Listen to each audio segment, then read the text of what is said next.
Bill, it's a pleasure to interview. You're not supposed to have favorite clients, but you are. You're special, and you kind of know that you're special. But, you've been in the mortgage business for a long time. You've worked with really thousands of loan officers.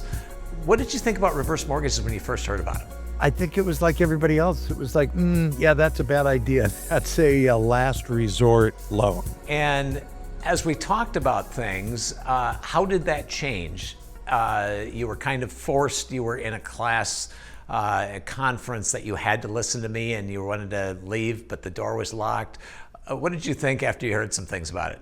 Yeah, well, you do have an amazing ability to get somebody's heart rate up and start thinking about what's possible, and that's what you did. And actually, because our situations were so similar, we're close in age, we were close in terms of equity, property value, so on and so forth. It really did begin opening my mind to the possibility of what would be a great play for us long term. I told you just before we hit record that for me, this was not a, man, this is going to be great because I'm going to open up the door to my piggy bank. And as long as my kids are okay with me spending their retirement, man, it's time for me to pick up that Aston Martin I've had my eye on. That is not what this actually is. This for us is a long-term strategy. And I'm gonna pre-answer one of the questions that I'm pretty sure you were gonna ask me, which was, so how did your wife Tony feel about this? And I will tell you that my full-blooded Italian, half Sicilian, little bit stubborn wife was like, yeah, no, we're not, we're not doing that. And the thing that took it over the edge was in speaking to our financial advisor, who's a brilliant guy, who was not aware of the retirement play with the reverse.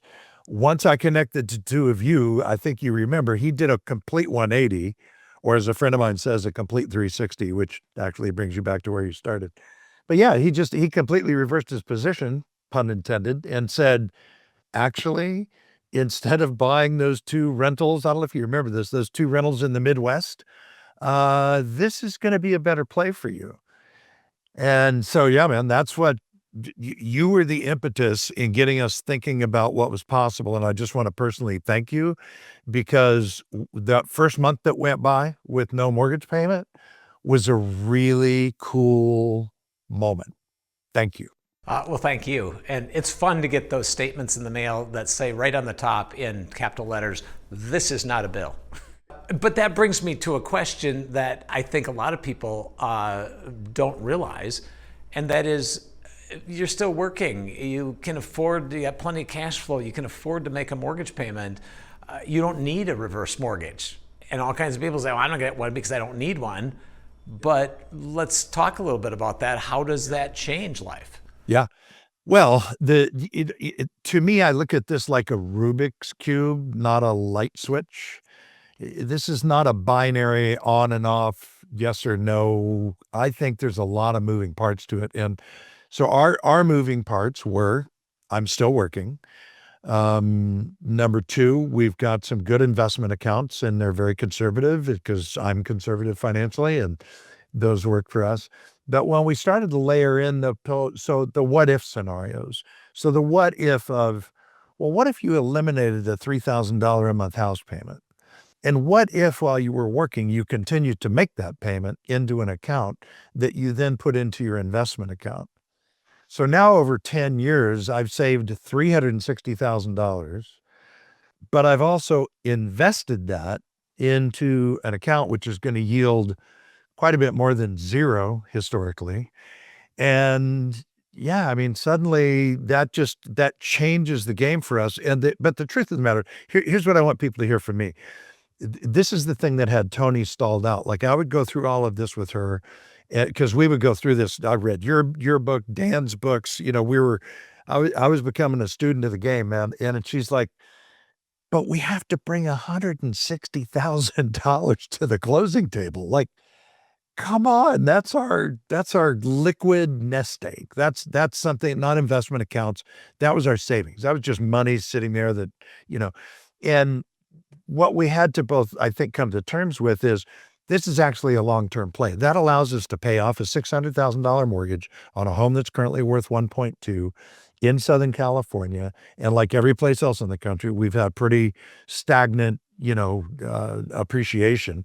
But we know that over time, that property is going to appreciate at 6 to 10% more than likely based on history. And so there's a point 3 to 5 years down the road where now we've actually unlocked some access to equity that we wouldn't have seen otherwise.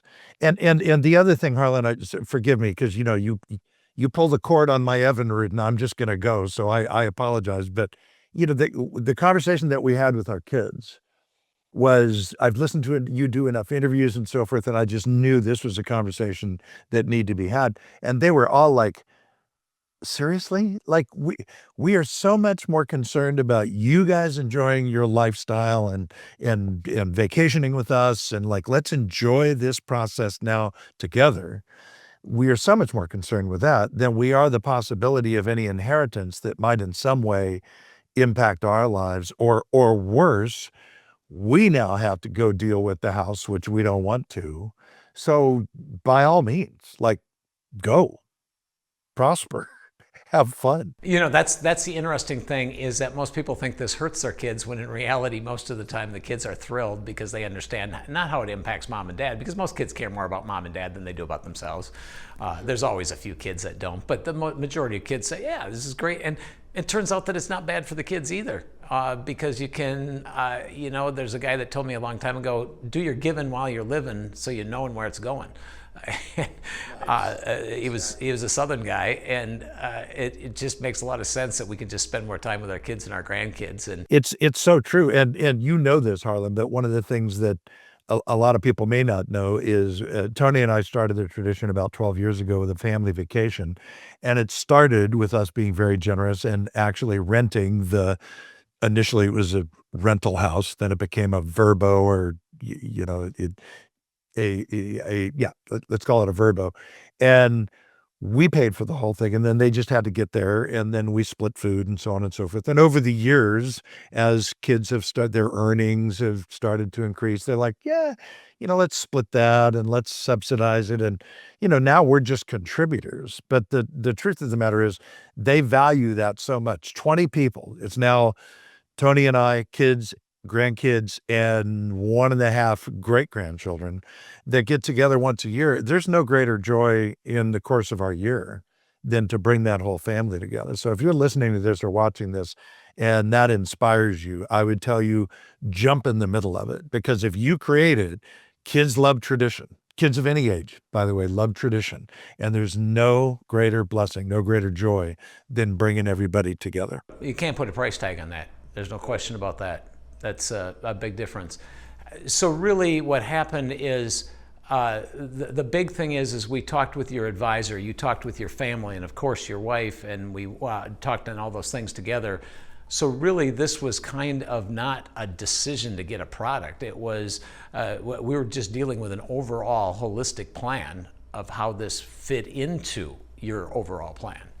And isn't that some advice that you can kind of help people with, that get with the financial planner, get with the attorney if necessary, talk to the kids if you want to, because it affects so many different areas. It's not just getting a loan that says this is not a bill. Yeah, and the other thing I would say, I mean, depending on who's watching this or listening to this, like, read Harlan's book.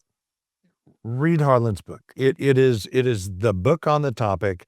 Dan's books are fantastic too. Read all three, in my opinion. I think that's a great. He's written 2, right? Or has he written 3? 2, yes. Yeah, I mean, just get educated on this. And by the way, this may not be you. You might be listening to this and saying, you know what, my parents need to know about this. And you might not be 62, you might be 55, but what a great time to start thinking about, 7 years down the road, this is the trajectory I want to be on. That's what I would encourage people to do. Like, this is now a viable retirement strategy. And, you quote the numbers all the time, but the only number you guys care about is yours. And so explore it. If it's not for you, it's not for you. I'm all about that. Harlan would say the same thing, and it's not for everybody.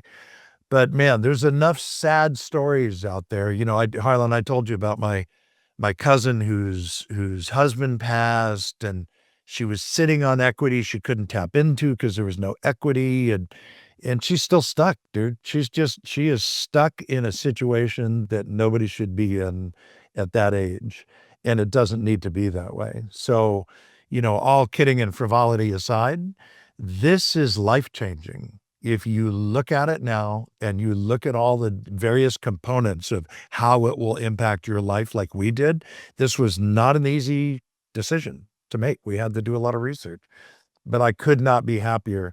And I can tell you that as a husband, for me to know that my wife is in an even more secure place moving forward, priceless. Well, thanks so much, because I don't think you realize the impact that you have on the lives of and the thoughts of many people. And for you to just elaborate how this has affected you and your family and the process that you went through is invaluable, because at Movement we exist to love and value people. And I know that you do as much as I do. And that includes, we exist to love and value old people too. Yeah,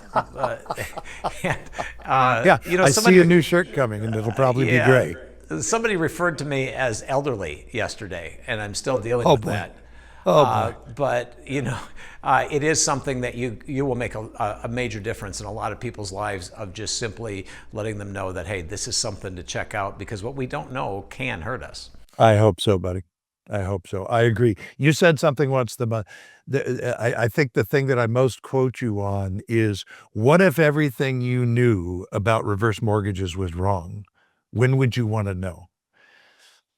That's a mic drop moment for me, man. Well, we want to tell as many people as possible, and thank you so much for the opportunity to be a colleague and work together. And from a business standpoint, best to you and Tony and your whole family. Thank you, my friend. Thank you for having an impact on our lives, changing the trajectory of our retirement. I cannot thank you enough, Harlan. Appreciate you very much, Bill. Likewise, buddy.